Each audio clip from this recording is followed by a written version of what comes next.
Welcome to the Evergreen Thumb, your go-to podcast for up-to-date research-based horticulture and environmental stewardship knowledge to help you grow and manage your garden. Produced by Washington State University Extension Master Gardener volunteers and brought to you by the Master Gardener Foundation of Washington State. I'm your host, Erin Hoover, a WSU Extension Master Gardener since 2015 and a certified permaculture designer and modern homesteader. WSU Master Gardener volunteers are university-trained community educators who have been cultivating plants, people, and communities since 1973.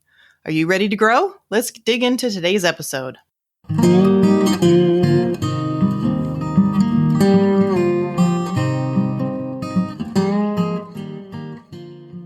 Welcome to episode 39 of the Evergreen Thumb. My guest today is Jason Adams. Jason is the WSU Lewis County Master Gardener and Master Recycler Composter Program Coordinator. He developed a fascination with soil and soil organisms early on while helping his mother in the garden. He became a certified Master Gardener and Master Recycler Composter in 2017 and has incorporated and expanded his agriculture and sustainability education from OSU and WSU as a volunteer and program coordinator. Jason loves learning from and teaching others and enjoys researching answers to the many questions people ask in the clinics and outside of work. Jason, thanks for joining me today. Welcome to the show. Thank you for having me. I really appreciate it. It's really exciting.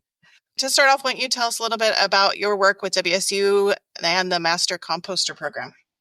Yeah, well, I am, along with being the Master Gardener Program Coordinator, I also manage the Master Recycler Composter Program, which is a partnership between WSU Lewis County Extension and the Lewis County Solid Waste Utility.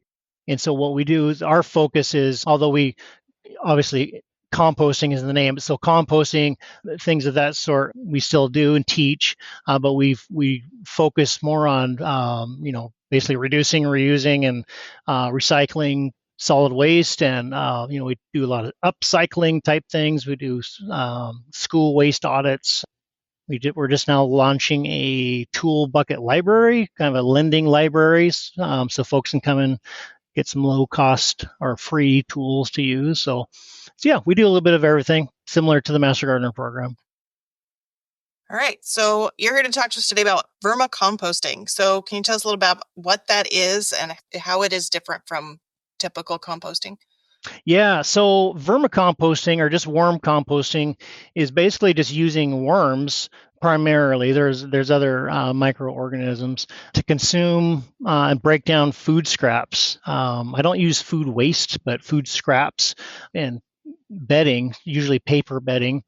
It is typically in a confined space indoors, designed to keep the worms keep them in a optimal environment and to keep other pests out. Some things are still going to get in, but bins are usually either going to be stackable, where there's multiple trays basically that stack inside each other, or just an open tub of some sort of container.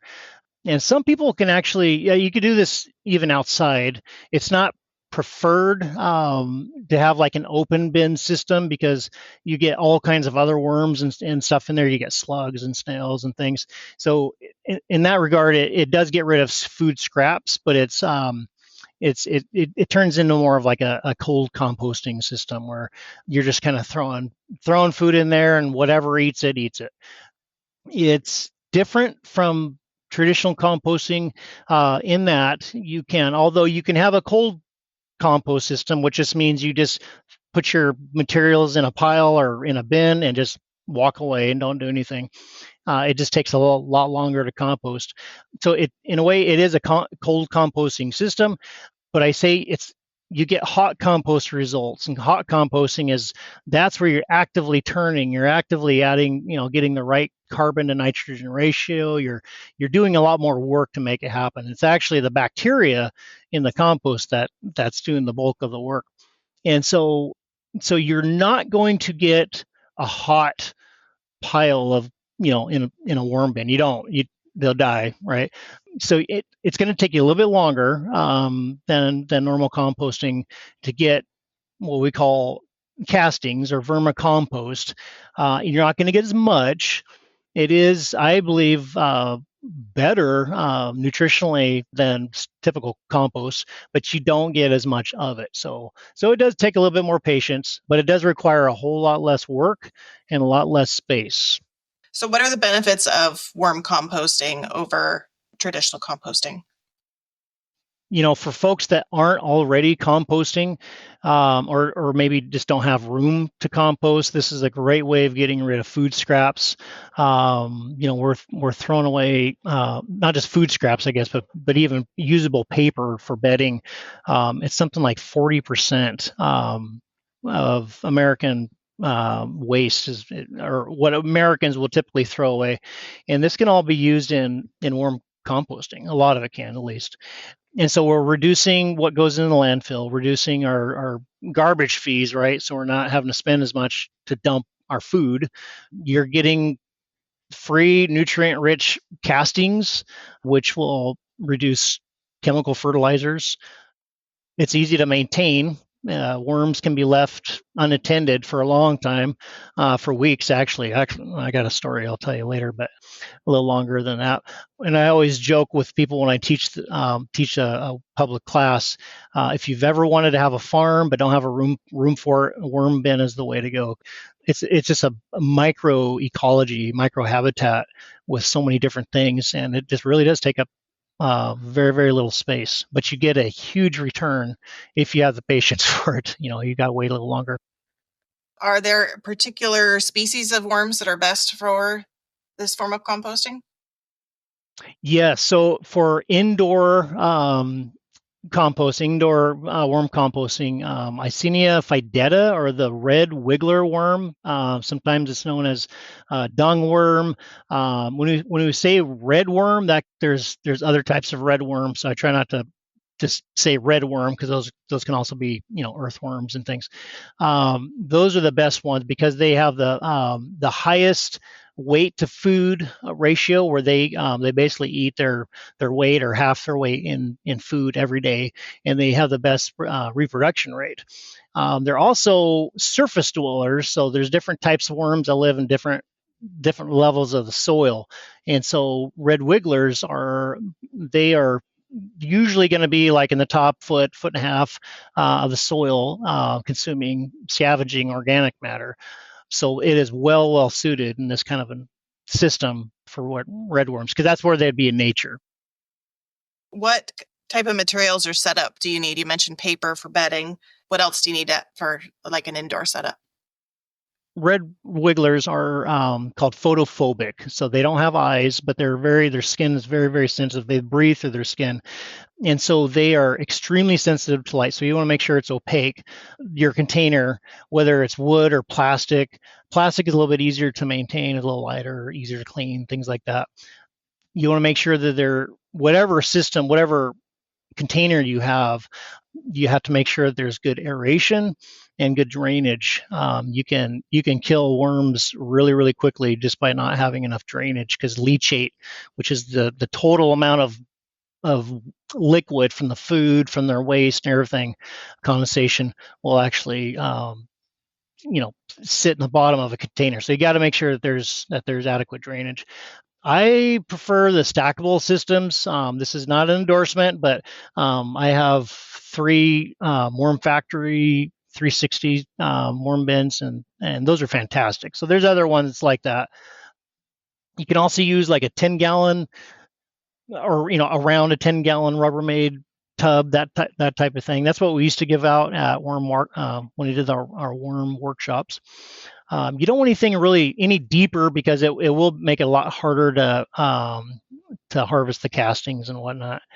So you have to have enough space. So you're going to need at least a cubic foot per 1 pound of food scraps for every 1 to 2 pounds of worms. And so a 10-gallon tote is about 1.5, 1.4, whatever cubic feet, and so that's perfect size, just to get started. Your bedding should be biodegradable, first of all, as clean as possible. So I use shredded paper, like office shredded paper. I use ripped newspaper and things like that. Coconut coir is another one that you can use. It's biodegradable. It's got the sustainability aspect of it. I would just say use whatever you can get the most of, because you will use a lot of paper doing this. You can use things like sawdust, shavings, things like that, but you do want to use small amounts. And really, moderation is huge. You don't want to have just paper, or just coconut coir or whatever. You want to kind of mix it together. You want to make sure that it doesn't compact. So, and that's a problem when you use one thing like sawdust. It'll compact, and you want them to be able to move around. And the bedding needs to be wet. I say as wet as a wrung out sponge. And I always add some soil. 1 tablespoon of plain old garden soil is going to have about 1 billion bacteria. I've counted them. No. And that kind of inoculates Ben. And really, this is the order. So, container first, bedding, soil, using some type of a grit, either like ground up eggshells or rock dust or something like that. Garden soil can do the same thing, because that's how they digest their food and whatnot. And then you add your worms, obviously. And then after that, then you put in very, very small amounts of food. You're actually going to stress them out if you just dump them into a big pile of food into a new environment. So you want to let them acclimate. So yeah, otherwise what's going to happen is you're going to have worms that are going to be crawling out the sides, and they're going to be dried up on the floor by morning. And so I may know that from experience. Okay, so are there things that you can't or shouldn't feed the worms? Yeah, so fruits and vegetables are probably the best things you can use, but you can also use tea bags without the staple, and coffee grounds, things like that, coffee filters. Obviously, anything synthetic you don't want to throw in there.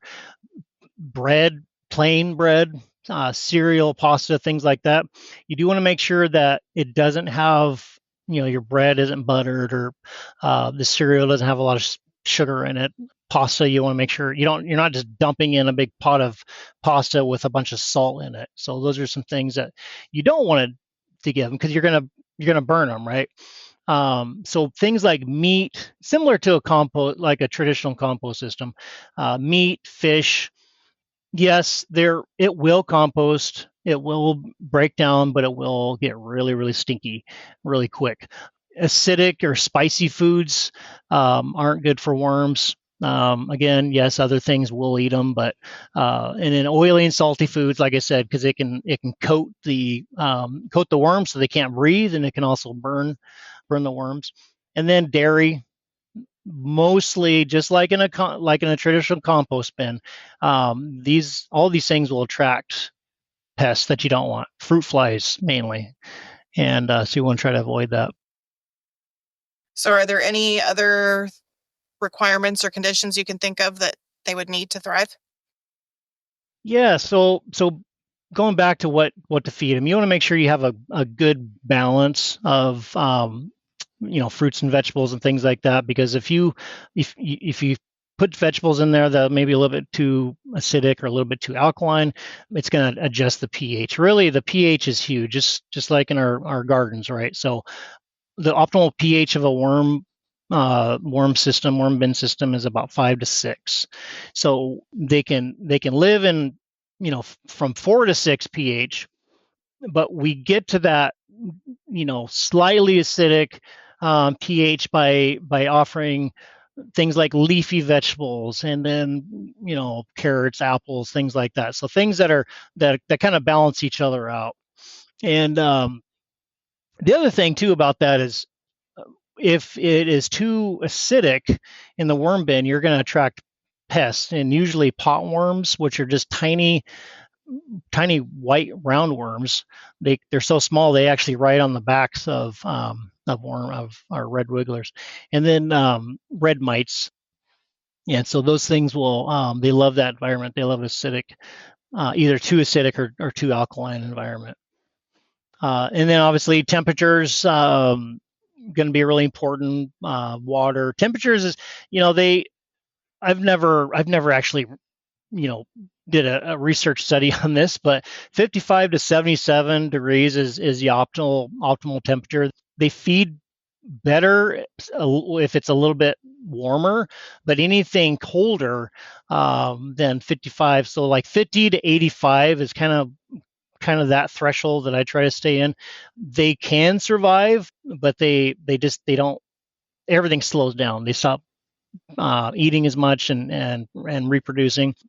I actually had this is my embarrassing story, and I'm kind of ashamed of it, but just to show the resiliency of worms during COVID, or just before COVID, we were ready to a series of workshops, including worm composting. So I had all these worms that we're going to give out to the public, and I didn't know what to do with them. So I ended up taking them home, maintained them for a while, and you know how everybody gets during things like COVID. We got busy, and I just forgot after a couple months at least, and so I left them out there for a couple of years actually, and thinking I was going to just have a bunch of dead worms, and it was a sealed container too, with the lid and everything, and they were doing quite well. There's no noticeable food, no bedding. It was pretty much all castings, but yeah, so they are fairly resilient rather. Don't do that. Don't make the same mistake I did. Okay, so that was my embarrassing story. So another requirement is, moisture. You want to keep your bin roughly, 70 to 90% water.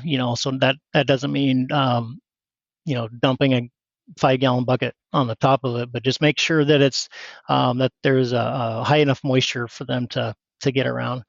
I already mentioned adequate space, enough space to hold a cubic foot for 1 pound of food, and then 1 to 2 pounds of worms. And the reason I say that is because there's, I call it the 1-1-1 rule. In a healthy environment, where the worms they're established, 1 pound of worms will eat 1 pound of food. As you're starting out, they may only eat a half a pound, and so you got to make sure that you're starting off with half a pound of food, and then just kind of work your way up. And then like I said, proper bedding that doesn't compact. Make sure it's aerated and things like that. So those are the main things. I hope I'm not making this sound really complicated, because it really is way easier to raise worms.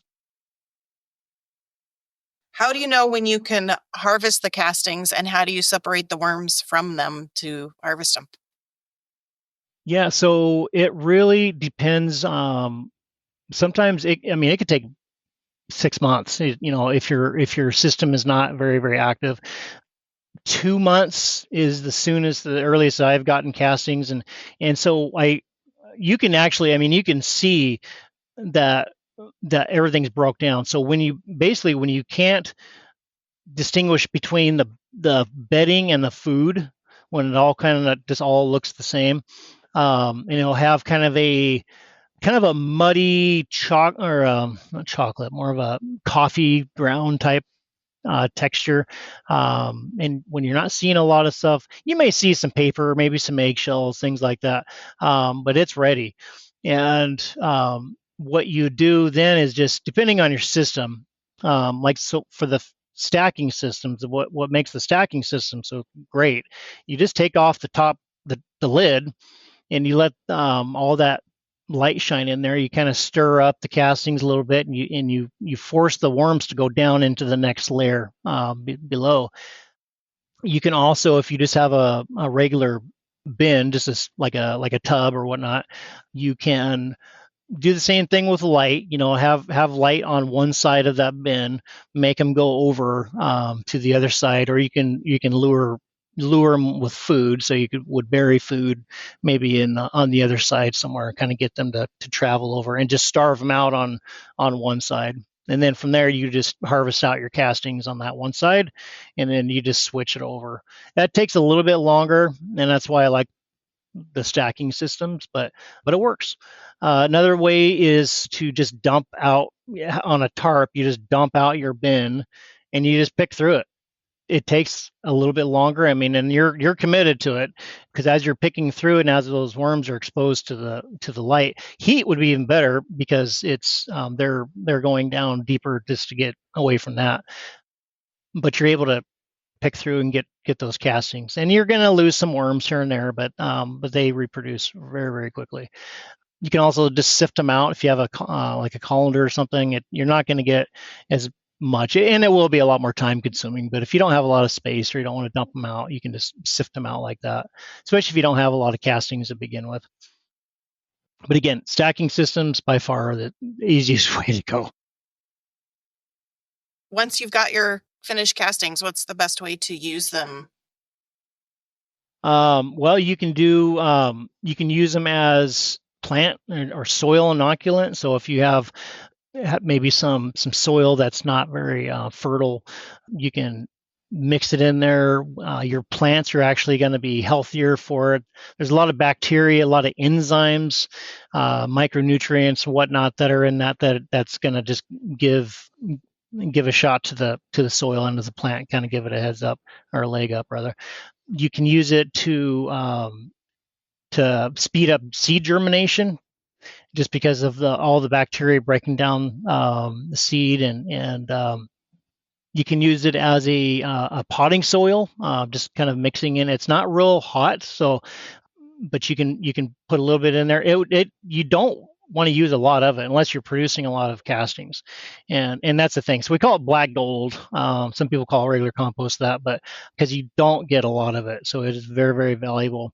But you can either mix it with the potting soil or just use it as a potting soil for established plants. I want to say, just don't put a seedling in a bunch of castings and whatnot. It probably would be better just to mix it in with something. And it's also, you can use as a slow release fertilizer, and that kind of goes with the plant and soil inoculant. But you can also make worm tea out of the castings, which is just, and there's a lot of controversy about that. I get it, but basically you're just steeping the castings. You put it in a bag or like a pillowcase or a sock or something, and put it into a jar or a bucket of water, depending on how much you have, and just let it soak. You can aerate it to kind of speed up that process, and you can use that directly on your plants. I mean, directly, even as a foliar spray.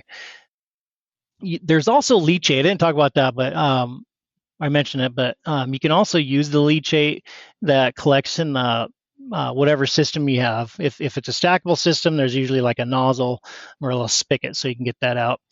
But you can drain that out, and you can use that. It's recommended to do like a 10-to-1 water to leachate ratio. You're not going to kill a plant. Apparently, one of our volunteers here in Lewis County years ago tried to kill a plant as an experiment and didn't work.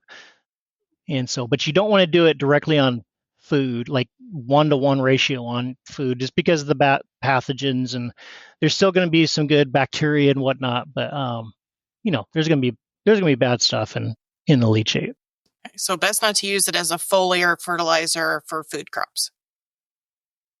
Not the leachate, but the worm tea, because it's going to be aerated or steeped.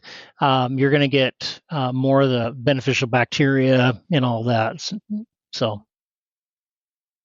So how do factors like seasonal changes and climate change affect the ability to vermicompost? I think you're talking about there's some temperature sensitivities and things like that. Yeah, and I tell you what happened to me with my forgetfulness kind of challenges this, but because they did survive in extreme temps and for 2 years, but it, like sudden drops in temperature or sudden increases, we've seen that a little bit, but this is mostly if the worm bin's going to be outside. Inside, not as big of a deal. Obviously, if it's kept outdoors, heavier rainfall, maybe, unexpected snow or whatever, who knows what's going to happen.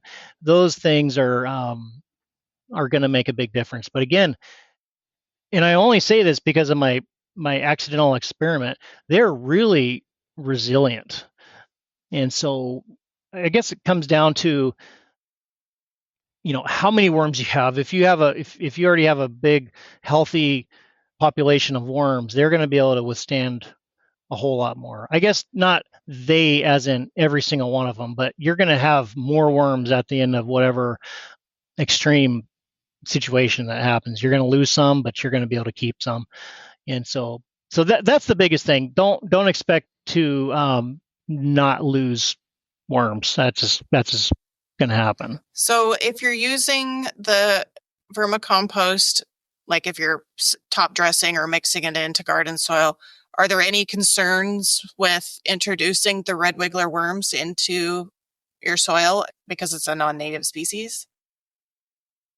Oh no. In fact, it's gonna do a lot of great stuff in there. I mean, there's already worms in our system, in our soil, right? So they're gonna be kind of mingling with earthworms and things that are gonna be down a lot lower in the soil surface. But they're still gonna be fertilizing. And so no, that's in fact, you want that. You really do want as many of those beneficial bacteria and microbes in the soil as possible. So How long do these worms, what's their typical lifespan, and how quickly do they reproduce to? yeah, so they can live up to, well, 2 years is kind of like the standard, but I read somewhere that somebody had worms for like 5 years, and so I'm not sure how they did that research, but they can roughly 3 weeks. They can produce probably 20 worms or more. They're basically mature at probably a couple months, and so every couple months you're doubling your population. So if you have a good healthy environment for your worms, you can have multiple bins, and that's exactly what happens. Is you can start to take a pound of worms from this system, put them in this system, because they're once it gets too populated, they're going to split. They're going to try to get out of the worm bin. So yeah, so that's why these are the red wigglers are so much better, because they have these cocoons that, and they have like two to five eggs per cocoon that are hatching out every 3 weeks. So are there any other issues that you can think of to troubleshoot in a bin? Yes, and a lot of it, just like with gardening, there's going to be trial and error no matter who's doing it. But the main thing is just a lot of it's real common sense. If the worms are trying to escape, there's something wrong, right? It's either too crowded, maybe they're the wrong type of food. It's something that's not friendly to them inside that bin. So just trying to figure out what's causing the worms to want to get out. It might be too wet, too dry, maybe all the bedding's gone. And so you just look at that, whatever the issue is, and just the solution to not enough bedding is add more bedding, right? Too wet, you add more bedding. If it's too dry, wet it down.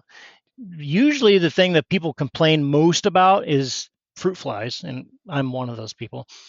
And really that is going to be from exposed food, and maybe real high sugary or fatty foods, things or high nitrogen foods.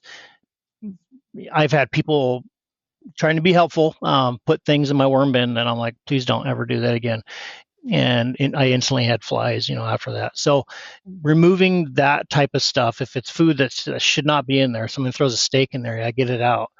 You can bury it under wetted bedding. It creates this kind of a barrier, so the fruit flies can't smell it. They can still get to it if they're crawling around in there. Also, freezing like vegetable scraps and things like that, or disrupts the reproduction of other flies. Yeah, you're still probably going to get some, but it just kind of reduces what you have.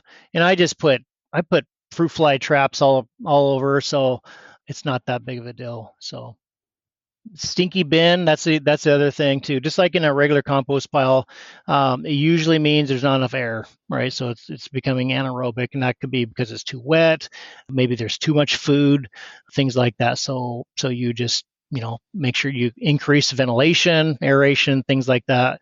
The nice thing about worms, and I think I proved it embarrassingly, is that they can go weeks without food, right?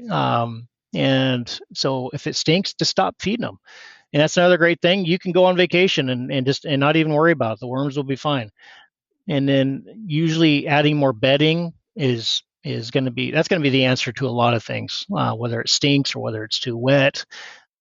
And so that's why you want to make sure you have whatever bedding you use, make sure you can get a lot of it. So shredded paper, working for the extension office, I got plenty of that. So that's why I use that.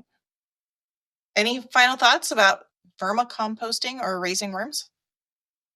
I think everybody should just go for it. Just try it. Like I said, with gardening, with regular composting, there's trial and error. I hope you learned what not to do by listening to this, but as far as the forgetting about them, but it doesn't take a lot of money to get into it.